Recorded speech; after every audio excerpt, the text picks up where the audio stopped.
right, welcome out to Tackle Trading's halftime report, a daily stock market, commodity market, financial market. There's a broader term right there. Halftime update on what the markets are doing right in the middle of the day. Coach Matt, Coach Tim here, and bringing the action. And what a day, Matt. We've been talking about this pullback pivot for a while. If you're not trading today, you need to get in front of your computer and you need to start focusing on what's going on in the market because there's tons of signals out there, Matt. How you doing this morning, by the way? Doing good, Tim. Yeah, we've been waiting on this pullback, but before we get into the market, just obviously September 11th being a very, very special day, for us Americans, and want to remember those who sacrificed on 9/11, and it's one of those days, Tim. You and I were talking about it before we got on the halftime report, and you asked me a question. You said, Matt, how do you approach 9/11? Do you talk to your kids? Do you remember? What type of thought do you have?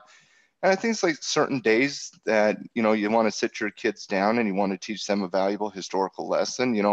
On Martin Luther King Jr. Day, I always read his great speech in 1962 is I Have a Dream speech with my kids, and talk about the importance of equal rights and treating people of different races, genders, backgrounds, all the same, and so on and so forth. On 9/11, I usually sit them down and talk about, what happened that day. My daughter was 3 years old that day. She doesn't remember it. My son wasn't even born yet. But it's one of those days that, you always remember where you were.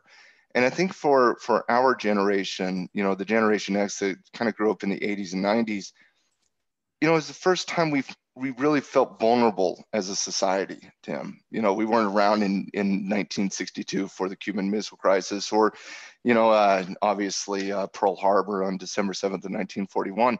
Those are such an important time that it creates a vulnerability within a society, and we had never seen that. I mean, the Gulf War in 1990-91. I mean, the Gulf War is kind of like a swing trade. It was in and out in days. I just remember watching the bombs and the tracer, ammo in the late 90s and whatnot, or excuse me, in the early 90s. But, the first time I remember feeling vulnerable was September 11th of 2001, and just a sad day. And, but it's also one of those moments that it reminds me what it is to be an American and how much I love this country. Seeing everybody come together in times of crisis and fighting for the same cause, that's a beautiful thing. But it's certainly a day that I will have many, many thoughts throughout the day.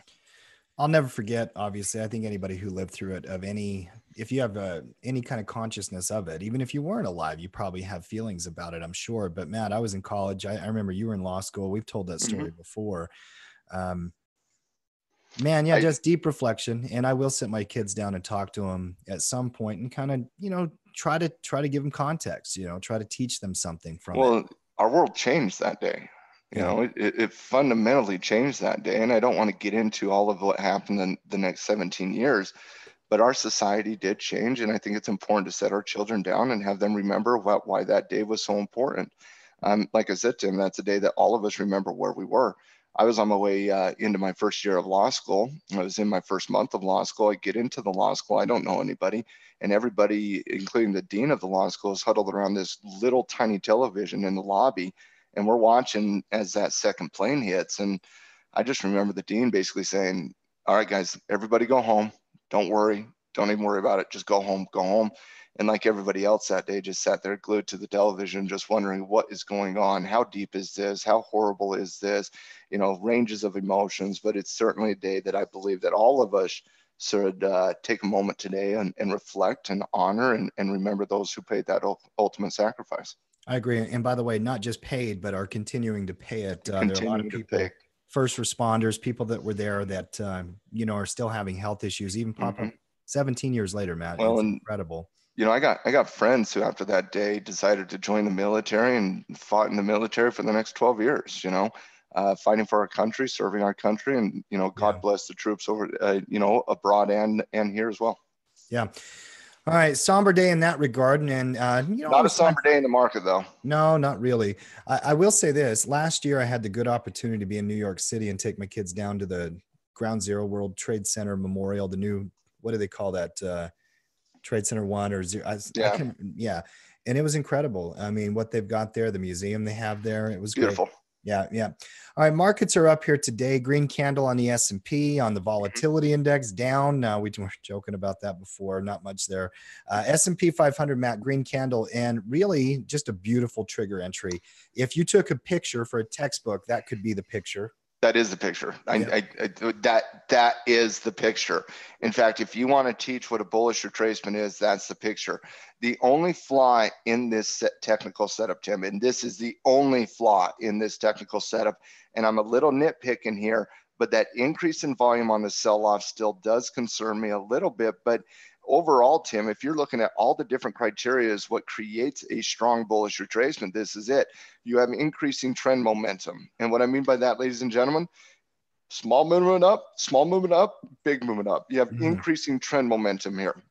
You Mhm. have a standardized pullback, 3 to 5 days pullback, coming back down into support. You have slowing momentum at your support level. It's coming into multiple key catalysts of support, i.e. previous levels of resistance, new support, also right there at that rising 20-day moving average. You have then an upward movement in price off the bounce. I mean, Tim, this is picture perfect outside of that slight increase in volume.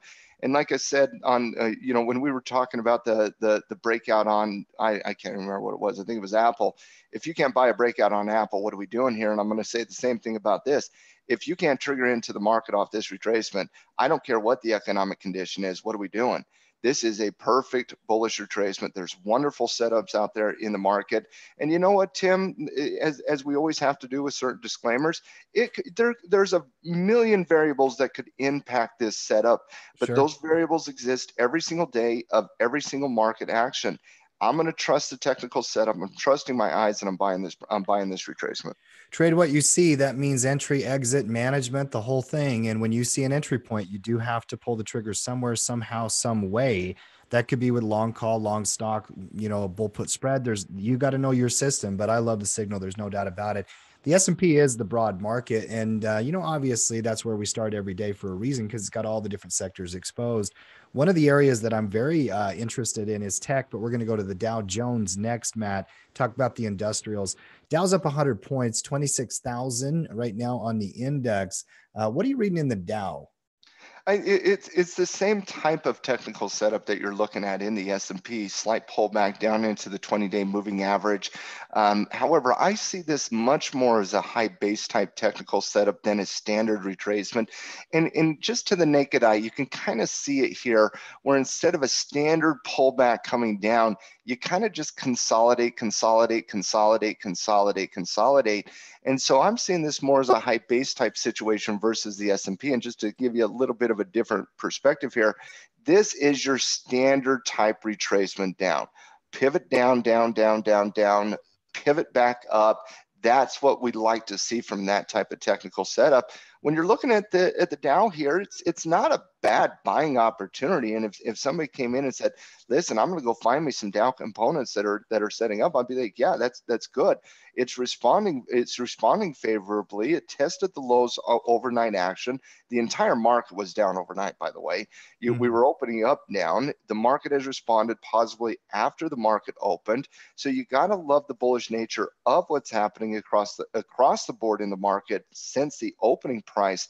However, if I'm looking at this and I'm saying, okay, which one do I trust more and which one do I feel I have the better upside potential? I'm still looking at the S&P. I'm still looking at the NASDAQ, and I'm still honestly looking at RTY over the Dow right now. Yeah, I agree with that. In terms of ranking, there's no question. I think the Dow is lowest, although the high base does trigger a different type of entry. So there could be another signal later in the week, which would want us to get into more of the industrial Well, sector. I think and right a now, breakout. I mean, yeah, and a breakout of the high right here. We'll just call sure. it 26,200. You could see some very quick appreciation up into those all-time highs. So that's certainly something to keep track. For sure. Let's take a look at the NASDAQ as well here. Tech has been everybody's darling for such a long time. It's a little bit more of a complicated retracement, in my opinion, because you came deeper down into that retracement, old resistance, but it was always bullish. We liked the Mm-hmm. retracement. Strong performance here today, Matt. In fact, I think the percentage might even just be a hair higher than the S&P. If you had to, do you have this one higher than the ES? I do from an overall trend perspective, but I like the ES retracement a little bit more than I like the Nasdaq one. The Nasdaq one, and again, don't get me wrong, Tim, I'm buying here, okay? But on deep retracements, I do get a little concerned, okay?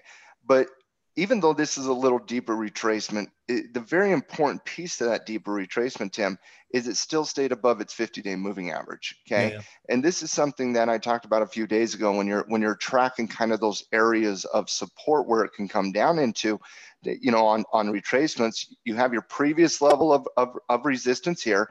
That's the perfect setup. You love that setup. It didn't do it. It came back down. You have your 20-day, you have your 50-day, you have Fibonacci's, you have significant whole numbers, you have trend lines, you have all these different ways.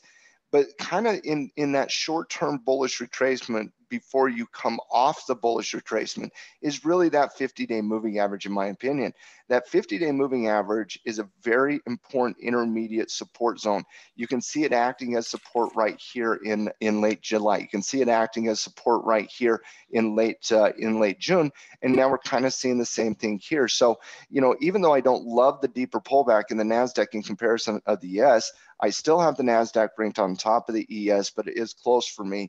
I do love confirmation above 7,500 here. That to me is very important. If you're going to get aggressive on the NASDAQ, I think a close above 7,500 is kind of the area you're looking at. Let's go down to the RTY, Russell 2000. I love this pullback pivot, old resistance, new support. We've been talking about all of these indexes day over day over day, which, by the way, is the nature of the market. It's supposed to be an updated conversation you're having each day, right? That's why we have a daily. Well, that's why we do our daily routine. That's right. Yeah. I don't love the trigger as much, though. You know, if you pin me down to today, I like the NQ and the ES more than RTY today. That could change, you know, and if the market gets aggressive, small caps tend to lead, Matt, in terms of percentages. But right now, I've got this third personally. I do as well. I do as well. It's Nasdaq, S&P, Russell, and then the Dow for me. However, all three of those, I do have a directional trade on IWM. I'm looking to get into ES and I'm looking to get into Nasdaq specific stocks, but I do have a directional call on the on RTY. Well, actually IWM.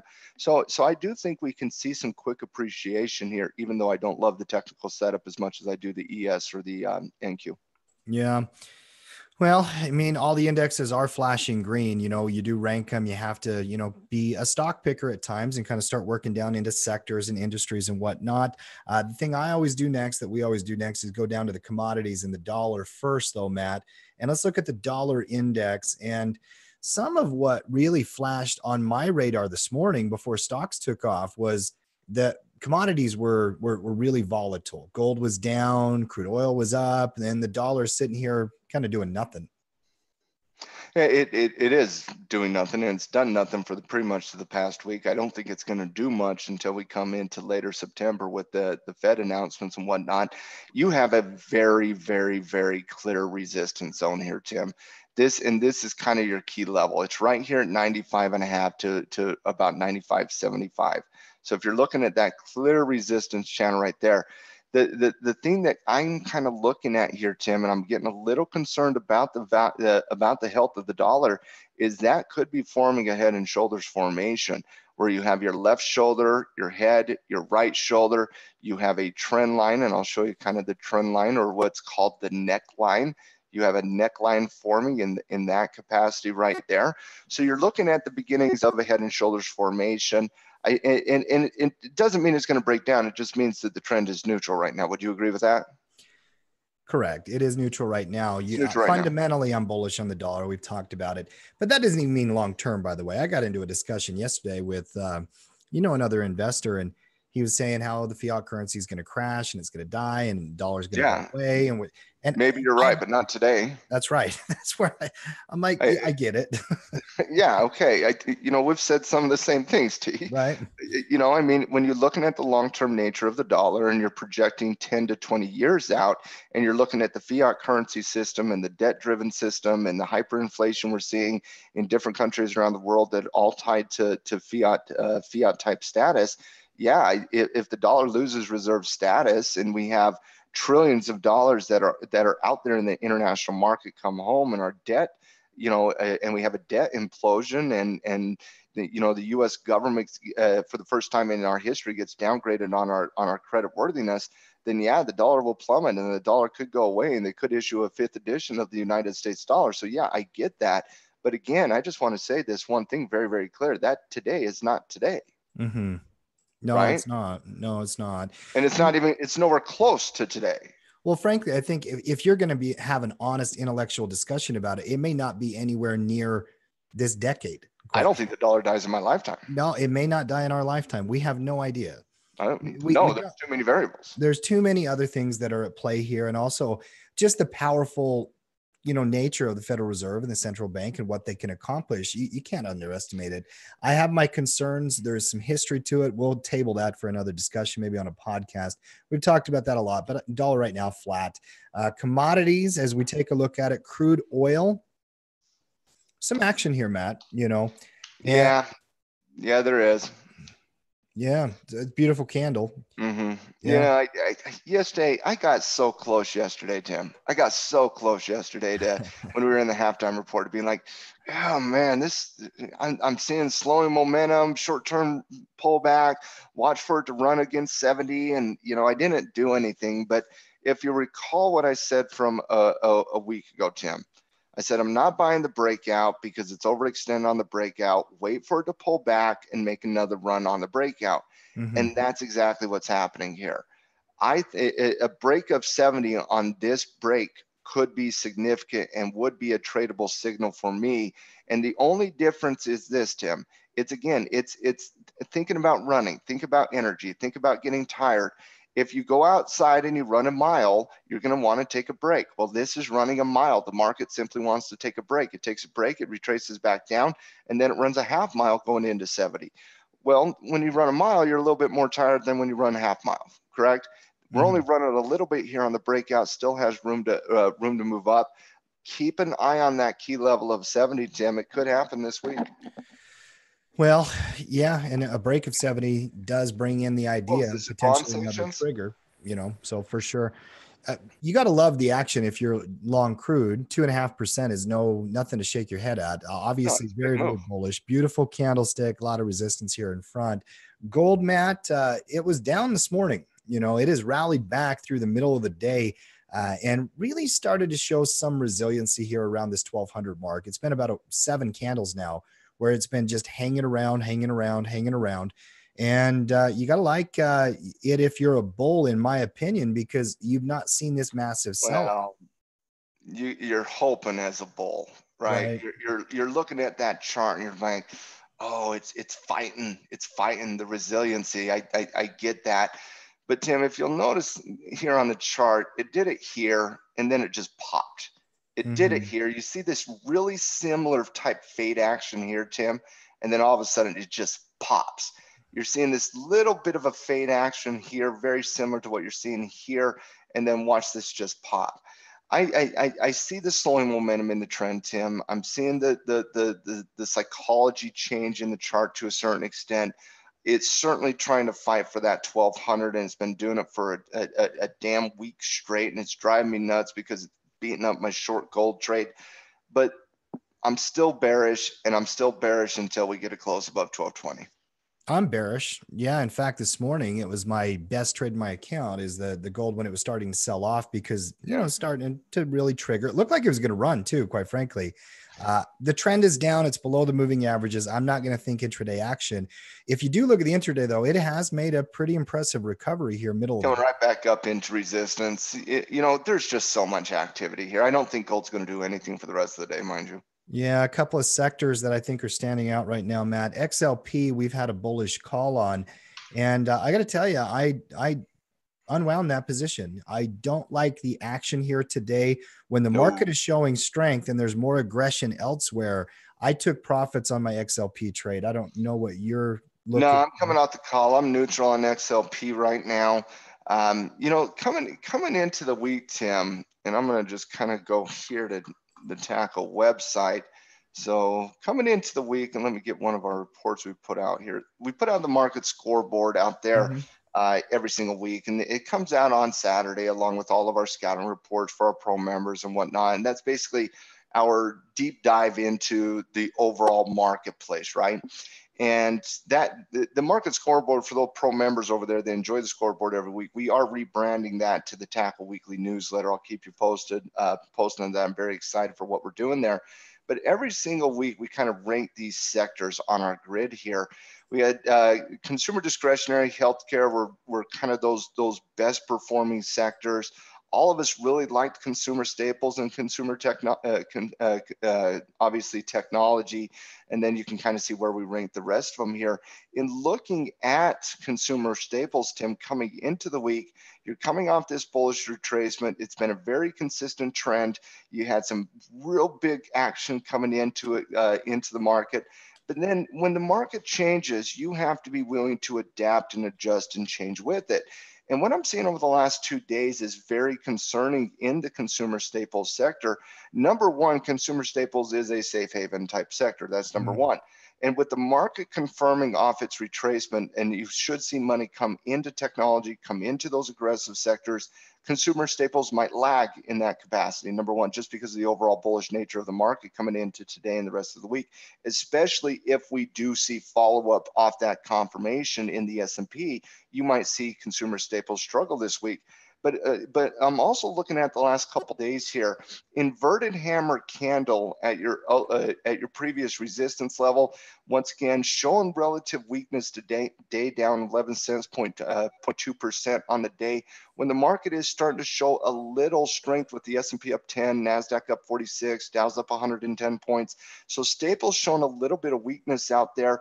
Also healthcare, also utilities. The three defensive sectors that I personally categorize all showing relative weakness on a bullish day in the marketplace. So you got to be able to come off those calls, number one. Number two, you're forming a little bit of now, again, we talked about this with the head and shoulders formation on the dollar, but you're showing the very, very beginnings. It's not there yet, but the very, very beginnings of a head and shoulders formation. So that's a little concerning to me as well. And then you have the reduction in volume over the course of the last 3 days. So, you know, with the evidence adding up, you know, I was fairly bullish coming into the week on staples, not necessarily anymore. I'm going to come down for the rest of the week, and basically this is neutral for me. One of my favorite places to check all of the sectors actually on the Market Skyline on the Tackle Trading website. I like how you have the watch list built there as well. All of the XLs, we call those spiders. They're ETFs, you know, and you can invest in them directly. You can trade in them directly. Matt, I saw a very interesting data point in a newsletter I read this morning, I believe, where they were talking about how the just explosion of ETF investing in the last 10 years. One thing that happened after the financial market crisis is these kind of products have become very mainstay, very popular because they give you broad exposure to these different areas. I love them. I love them. Let's see here. Let's get into some they have all the benefit. ETFs, not every ETF, but some of the biggest liquid ETFs out there.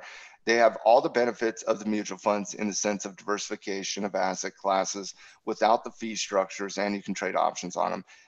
Why people invest in mutual funds in 2018 is literally beyond me. Well, ignorance. I mean, they don't know any different, you know, probably well, is Wall Street pays government a lot of money to maintain that degree of ignorance, but we can discuss that later. That is 100% accurate. One of the big stories right now is going to be hurricane season. And I don't know, because I don't watch a lot of that, you know, day-to-day news stuff. I kind of stay away from it. What's going on with Hurricane Florence? Has it hit yet?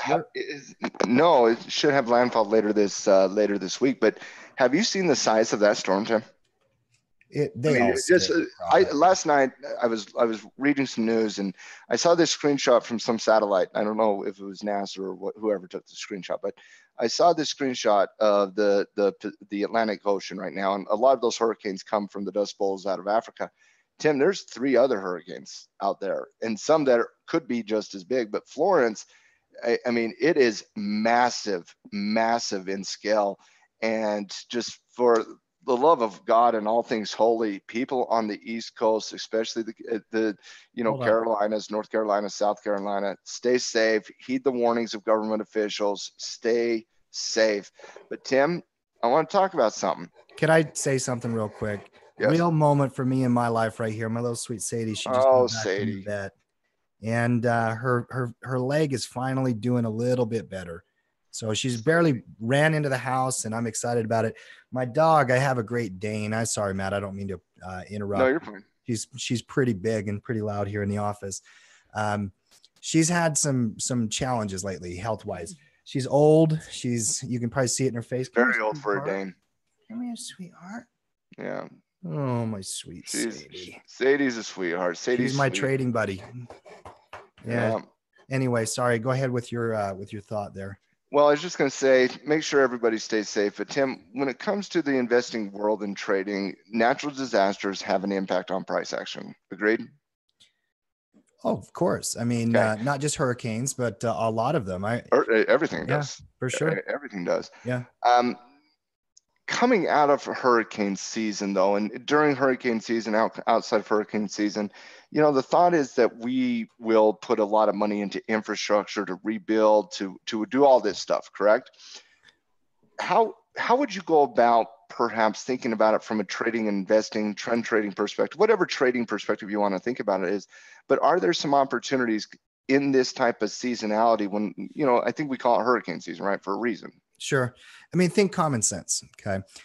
Number one, hurricane hits, what happens? Well, you might disrupt commodity production. So if you had harvest season or something like that, if it really hits hard and it disrupts the ability for farmers or producers to do something like hogs, cattle, whatever, you name it. Oranges, right? Oranges, you name it. It could be all of that. In fact, the great scene from, you just made me think of Trading Places.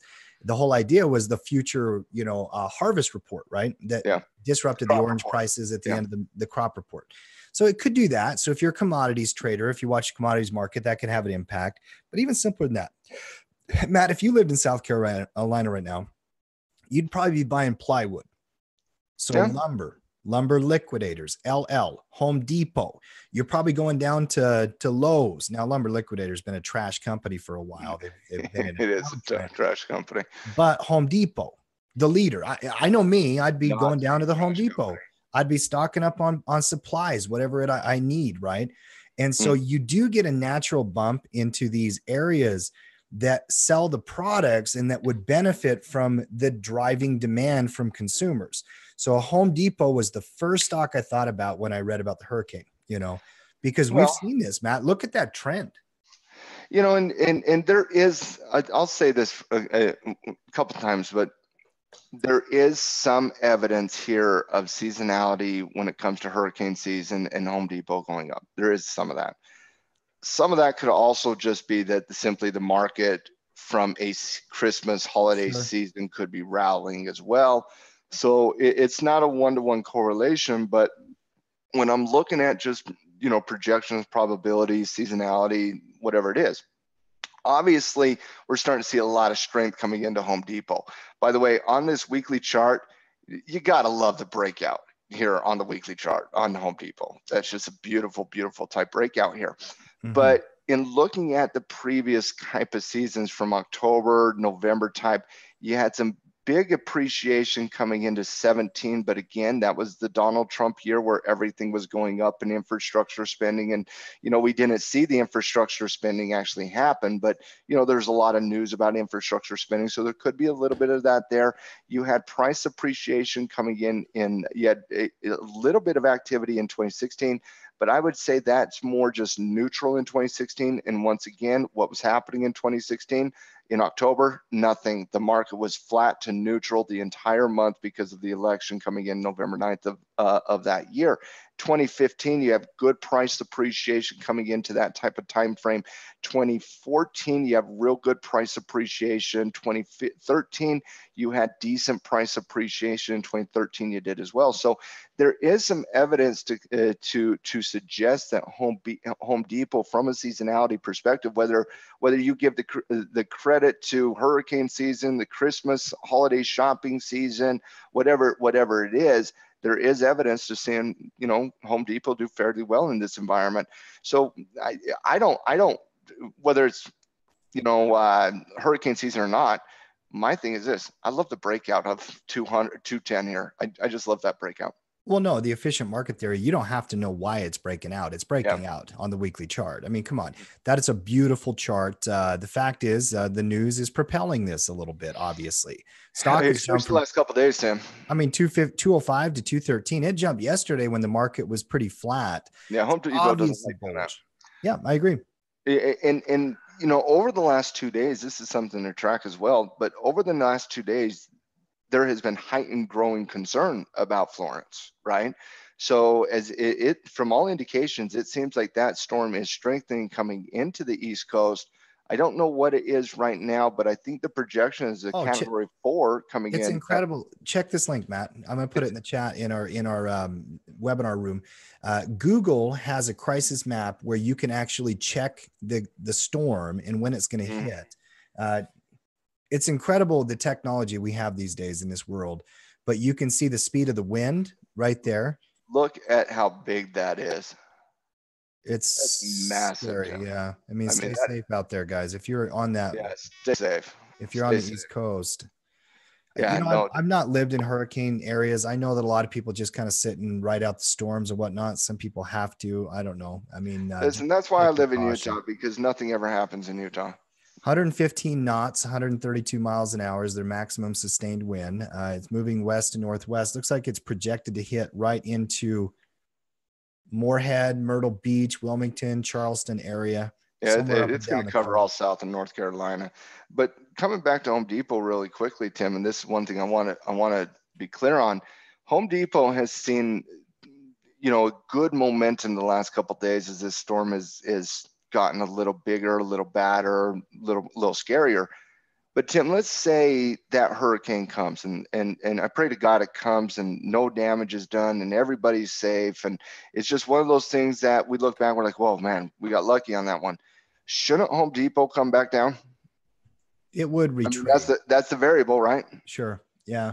It would retrace. And I'll tell you, I mean, that would actually be an entry point because it's not just hurricane season. There's seasonality to this. There's seasonality here, but there's all I kinds love Home Depot on a retracement here. I do. It's not an entry for me today. I would not chase the price, by the way. It instinctively came up logically in my brain, like, wow. You got to put it on a watch list though, right? I mean, we're breaking out of all-time highs on a great company like Home Depot. I mean, get that on a watch list, wait for the retracement. I would love a retracement back down into 205 right here, kind of in that breakout zone, breakout channel. You might not get it, but that's kind of where I'm tracking it. I agree. And on the other side of it, you know, some of the problems when hurricanes hit is insurance. Insurance companies have a hard time pricing this in. Allstate was one that I was looking at today, Matt, ALL, as potentially breaking down and showing some bearish weakness and whatnot. AIG, ALL, a lot of them have exposure in these kind of situations. And you also have a very clear support zone right here at 52 on AIG with a bottom level of support right here of about 51. So you got a good support level between 52 and 51 here. A breakdown could be a short trigger. Allstate showing tremendous volatility over the last couple of days. Tim goes from 102 all the way down to 96.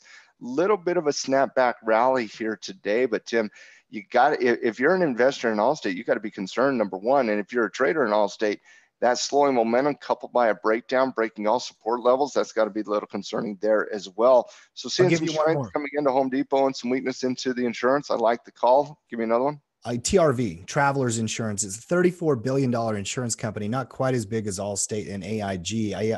Actually, Allstate and Travelers are about the same size, but I really like the reversal pattern from a pivot perspective. Any kind of, you know, bear retracement rally, or even a further breakdown from here. There's some weakness in these insurance companies. Again, watch list them, keep an eye on them. The difficulty on every one of these, though, from TRV to Allstate, with the increase in volatility the last few days, entry points would be a little difficult there. I think the entry point on AIG, which is fairly clear at 51 to 52, but the other ones might have some difficult entry points. A couple other stocks, Tim, I want to talk about very quickly. Number one, Nike got upgraded here, and I'm still waiting for everybody on Twitter to repost that Nike made back its $3 billion, but that hasn't happened yet. Tim, Nike, we've been bullish on Nike for a while. I was bullish after the advertisement. Whatever you would think about the players kneeling or whatnot, as an investor, as a trader, you got to separate that to a certain extent. We I thought it called was a this. wonderful. I thought it was a Come on. wonderful marketing campaign. I thought it was going to snap back. For me, it was an easy call, but I get calls wrong. I get calls right. We called this one right. When it gapped down, there was no fundamental reason, and it snapped right back. And I literally said a close above 80, you're buying, right? And by the way, did you see the commercial, the 2-minute commercial? I love the commercial. It was great. And I had, what is going on with DirecTV? Why in the hell can I not get NBC on DirecTV? I don't know what's going on either, Tim. I've had to miss 2 golf tournaments here. Okay. I'm out. DirecTV, you're going to lose my business if you can't figure this stuff out. The only thing I have DirecTV for is football and golf. That's it. Driving me nuts.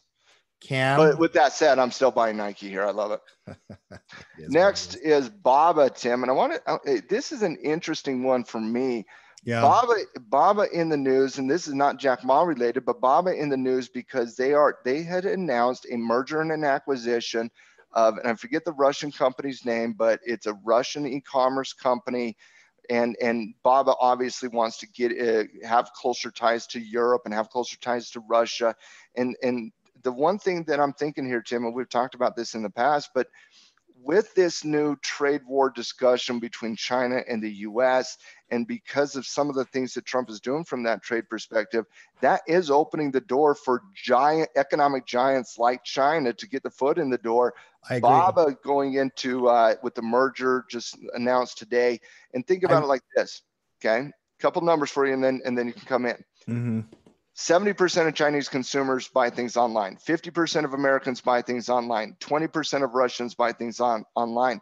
This is a good deal for Baba. The market's showing a little positive reaction to it, but I think you're going to see more of these Chinese companies coming in and making deals with Russian companies and making deals with Western European countries as China tries to continue projecting its economic strength on the world. Tim, this is a country, and I want you to keep this in mind. This is a country that before President Trump was elected office was in the process of signing 56 trade agreements to use non-US dollar transactions in international trade, Tim. These are Western European allies signing these agreements, Canada signing these agreements, Australia signing these agreements, Japan signing these agreements, and now we're starting to see Chinese companies come in and do the same thing. And again, I've said this for a while, when America decreases its influence on the world, it opens the door for our rivals economically to step their foot in. And that's what we're seeing here. And I'm concerned about it. Pull back to a weekly chart. I'm with you. I read the stories, the news, the headlines, it got my fascination. And I started working through all the data on Baba and looking at all the details. And then I pulled back to the weekly and I'm like, that is ugly. It's just filthy ugly. That is as ugly as it gets. That's one of the worst charts that we've looked at in a while, Matt, from this perspective. No, it isn't. Let me just do one real quick better. That's ugly. True. I'm just going to do one quick better. No, you're right though. But Tim, all these Chinese companies are getting slaughtered. Yeah, they are. Right? Again, the U.S. has not been hurt from the trade war perspective. But guys, you got to realize China's playing the long game here. They're not playing the short game. I don't think President Xi cares one iota if his market goes down 20%. He's playing his long game. Same thing with Putin. They're playing the long game here. I agree. And I love Baba. Baba's a $400 billion company. Let me ask you a question. Would you confidently say that Baba will become a $1 trillion company in the next decade? No. See, that's where my mind is. Because even if you had another 50% correction, that brings you back down to about, $200 billion company. Then you have to 5x from there 7-8 years during another bull run. No way. It's got upside. It's got chances. You could have said the does. same thing about Amazon and Apple 10 years ago, right? Yep. Literally the exact same thing 10 years ago you could have said. So obviously it can be done. And Baba is a company that certainly has the legs to make it happen. But Tim, I don't see BABA going up right now. I think BABA is going to continue to depreciate. It's underneath all of its major support levels. There is no support level in any capacity till you get down into the 100 to 110 range. That's another 55 points down. I'm not saying it's going to do that. I'm just saying there's no support level there. So economically, they're struggling. Technically, they're struggling. Fundamentally, they're struggling. Even on the news of a merger, they're still down on the day, only 0.3%, but they're still down on the day. So I like them long term. Don't get me wrong, but short term, this is just filthy ugly. I would stay away from it. Just keep in mind. Just want to track that. A couple other stocks that I want to talk about very quickly. Two Tackle 25 stocks. Tim, your trade that you were looking at on Intel yesterday, it is confirming. I agree. This is a beautiful bearish breakdown on Intel. This is a swing trader's technical setup. They love it. They hit it. They hit it over and over again. And the reason we love breakdowns is they're clear entry points. A close under 46 is a clear entry point. Stop loss above 46, that's a clear stop loss. That's why we love these types of technical setups. So that's number one. But because it's a Tackle 25 stock, guys, this is something, if you own Intel and you're doing cover calls on Intel, you better use some of that cash flow to go buy some insurance on Intel. And you should have been doing that for a while on Intel. Another one doing something very similar is United States Steel. Their workers today, Tim, complaining about wages. They need an increase in wages because the tariffs are putting pressure on their profitability.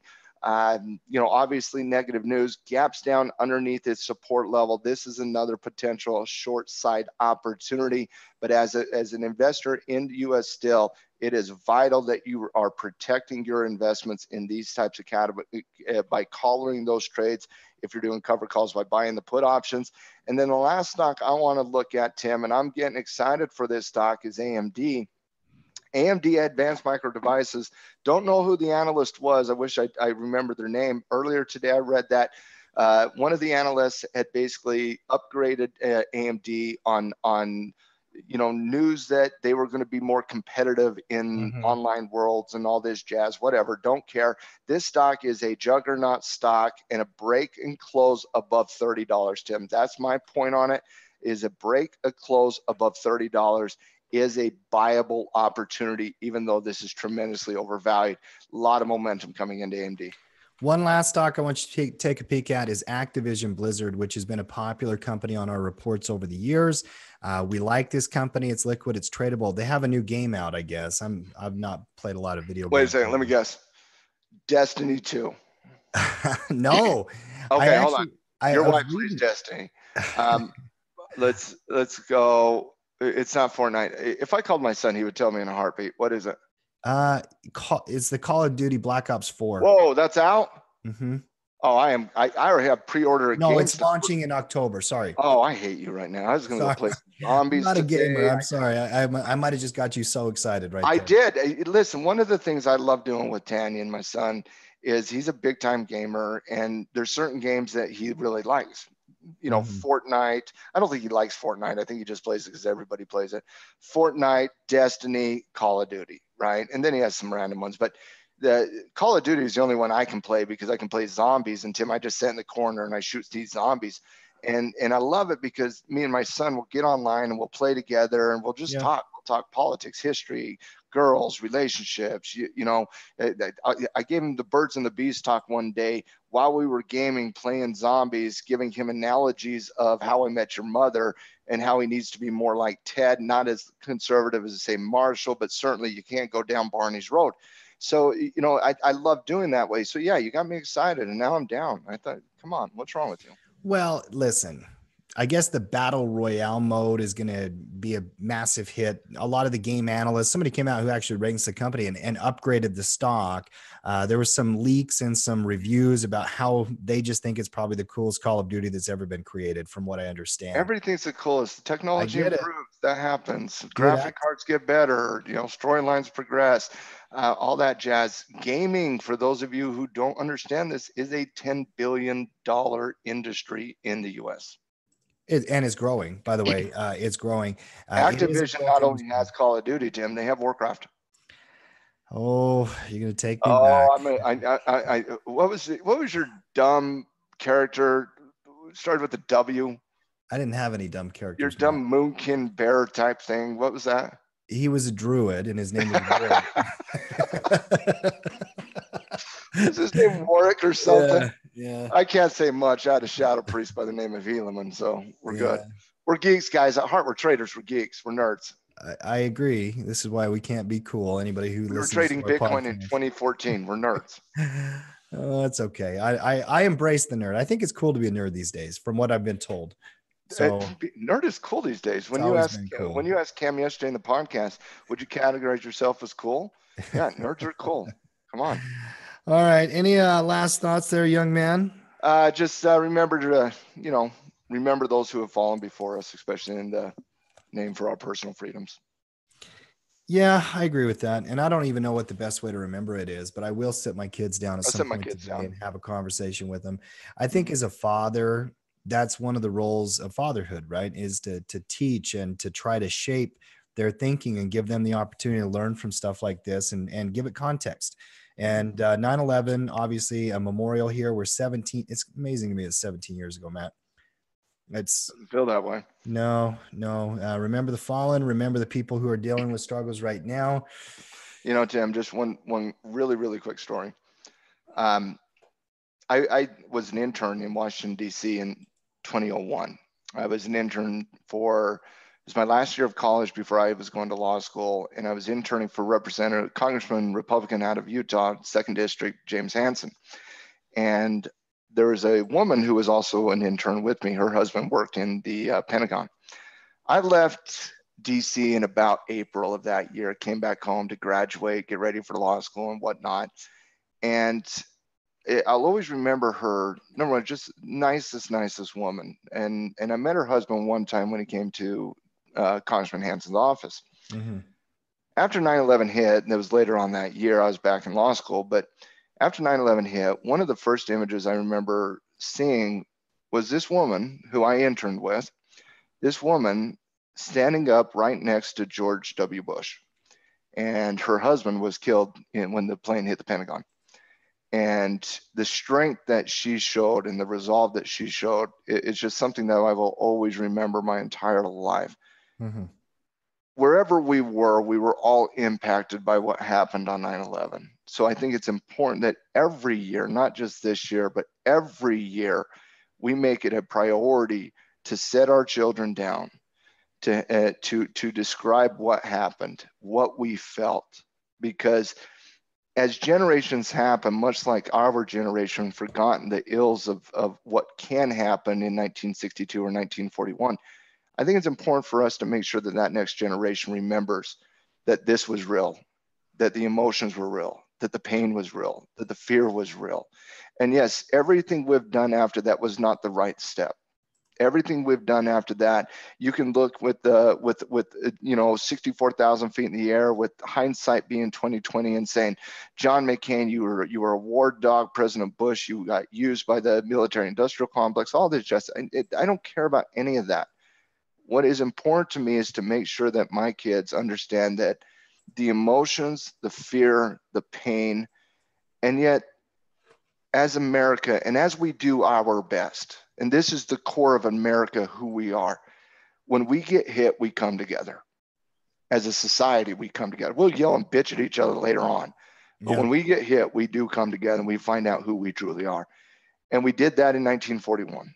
We did that in the 1930s. We did that in 1917. We come together and we gel together. And that's the beautiful thing about this American democracy and the grand American experiment, in bringing all these cultures, diverse backgrounds, coming together for one common cause.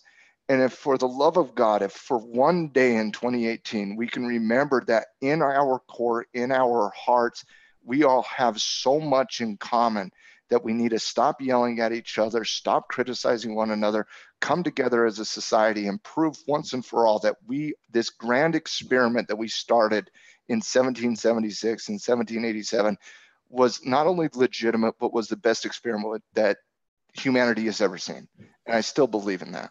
I believe in the social contract as well. And well said, brother. I appreciate that. Very, Very well said.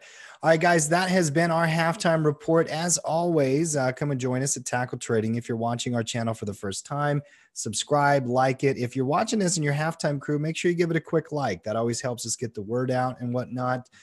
Do that each and every time you We come. see the likes. Show. We do see it. I appreciate the likes. We appreciate the likes. It just makes us feel a little bit better about ourselves, Tim.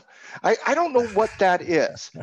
Why do we need a like to legitimize ourselves?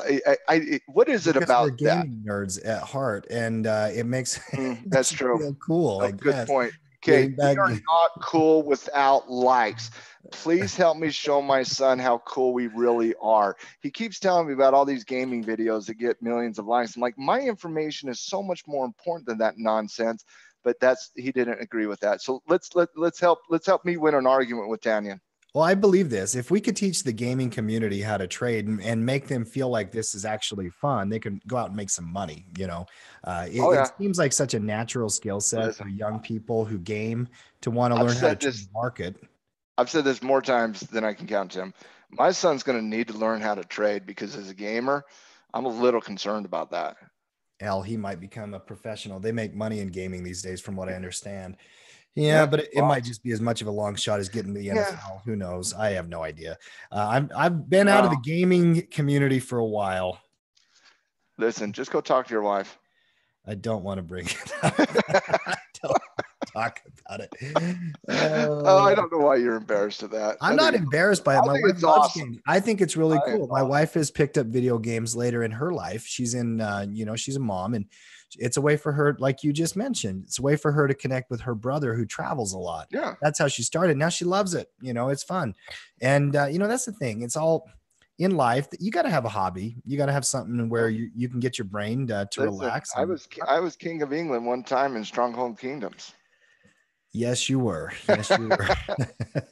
To my stronghold brothers out there, you know who you are. One last quick note about markets, by the way. Tesla is down again. And 4%. I thought we were going to get away one day without mentioning that, Elon. It's a good bear setup, Matt. I know that trading Tesla directionally is like you said that was so much force. It's a good bear setup, Matt. Like I was disagreeing or something. Oh, what do you think? I was going to come in full hard that you should buy Tesla here? There are so many trading opportunities on Tesla. Bi-directional, naked put at 100 strike. There's a million ways you can play this stock. It is a dance with the devil with caution, though, guys. That's all I'm going to say. When did we make the call that 60 points in 30 days? It was at 300, wasn't it? It's like 320, I think. 40. Yeah, it got to 250 in 2 days. Yeah, I like the bi-directional nature of Tesla here. For sure. I still like the fact that you came in there full force, like you thought I was going to make an argument. It's a good setup, Matt. Good setup, Matt. What's wrong with you? Come on. By the way, I put a link into the recent Trading Justice newsletter. Guys, if you have not downloaded this, it is a free newsletter, and I'm telling you, the 3-part series is something you should download to your tablet, read it, digest it, understand it, and put the time into it, Matt. I think it's incredible. Yeah. I also, on the Clubhouse over there at Tackle Trading, if you follow me on the Clubhouse at Tackle Trading, yesterday I posted all 3 links to part 1, part 2, part 3 of the Trading Justice newsletter. That 3-part series on system development, got to give Christian Sisson a big shout out. Christian did an absolutely wonderful, wonderful job in taking our words and describing them in our thoughts and describing them in the written word. I thought he did an amazing, amazing job. System Development 101 is coming to Tackle later on next month, the video system for the pro members of Tackle Trading. Very excited for that as well, Christian, and Tim, you'll be on that one. So we got a lot of things in the woodworks coming. We got personal growth coming up in October, November. We got System Development 101 coming out in next month. Bear Market Survivor Guide was an absolute hit from last week. You guys, if you still want to be a part of Bear Market Survivor Guide, you still can do that, Tim. We got over 100 new team members coming into that Bear Market Survivor Guide team. I love that team. Can't wait to see that team thrive over the next year, working together every single month. Mm-hmm. a lot of things that are going on at Tackle with all the blogs and everything. So if you're not a member of Tackle Trading, go over there to Tackle Trading, sign up for a pro account, and get access to everything we do over there for the pro members. Well, and the thing I'll say about that, the best way, if you don't know what we're talking about with Bear Market Survival Guide, there's actually a video here on our YouTube channel. I'm going to leave it up Yeah, for we a couple of posted it days. earlier. But you can watch the Bear Market Survival Guide webinar, and it's an hour and 45-minute webinar launching our system, talking about our system. And I just even if you don't buy the system and be a member of it, that the one thing that we believe in is teaching in every single capacity, right? If you want to be a member of one of our teams, that's fantastic, but we're never going to hard sell anybody. We're going to make an offer, and if you want to be a part of it, be a part of it. That's fantastic. But in everything we do, the educational value alone is far worth the time value you would have to, dedicate to watching that. Noah did a fantastic job presenting that, the Bear Market Survival Guide. And we're not in a bear market right now. I mean, you guys see us every single day. We let you know what we're doing, but we also have to be aware that there are the beginnings of things that we are seeing. And, that's why it's important to be prepared for when things hit, because if it hits and you're not prepared, there's nothing you can do about it. It's always about the old Boy Scout motto, be prepared. So even if you're not a member of the team, go watch the recorded version of it. It was fantastic. This could be a 20-minute conversation. It's going to be a 30-second one. Do you believe you were a good Boy Scout? I was a wonderful Weeblo. Oh, scouting. I loved scouting. I wish I would have done more. Here's my scouting. Okay. Our older brother, Mark, was an Eagle Scout. Okay. And you and I had to walk to that we were in central Emery County, and we were doing his Eagle Scout project for him. Basically, he might disagree with that, but I was a Weeblo at the time. And after that, I said, that's just way too much work. I'm not going back. So my Boy Scout career ended is Weeblo the first? That's how much I remember. I did not make it through my Eagle. I made it till I was about 15. I got interested in sports and girls and kind of gave up scouting. I enjoyed it though. And as an adult who loves, I don't think you're the only person to have ever said that. Yeah. You know what? I got 16. I just decided to give up scouting because, I met girls. That's true. Okay. I like it. Yeah. All right, guys. We're out. Very good job, Matt. Very good job, Cam. Thanks for being here and hosting and producing. Guys, we'll see you tomorrow. Halftime crew. Love you guys. Share, everybody. Make us feel it. See you tomorrow. All right. Peace.